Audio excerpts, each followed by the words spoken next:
Le produit intérieur brut du Rwanda a atteint 7,3% lors du premier trimestre de 2016. Cette annonce a été faite par l'Institut national de la statistique le 14 juin à Kigali.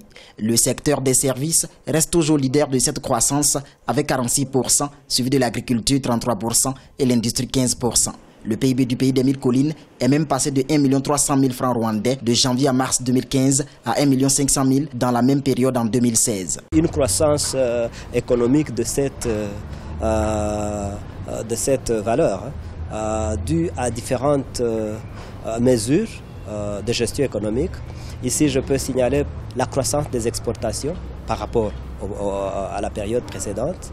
Ici aussi, je peux signaler les différentes mesures de politique monétaire qui fait que la monnaie soit stabilisée par rapport aux monnaies étrangères. Le pays des 1000 collines a connu une croissance économique de près de 7% en 2015, une performance que les autorités comptent maintenir pour 2016. Mais selon certaines institutions internationales, comme la Banque mondiale, l'économie rwandaise pourrait connaître un ralentissement sur 2 ans avant de renouer avec une croissance soutenue en 2018.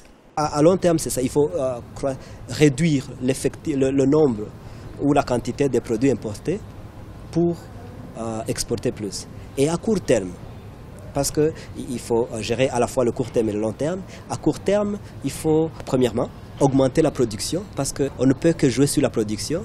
Le côté marché, on n'a pas assez de contrôle sur ça, mais aussi il faut bien gérer ce qu'on a au niveau domestique. Le Rwanda connaissait une croissance économique négative de moins 11,4% en 1994. Mais depuis les années 2000, sa relance est dans une bonne dynamique. Le pays vise même une croissance à 2 chiffres à l'horizon 2020.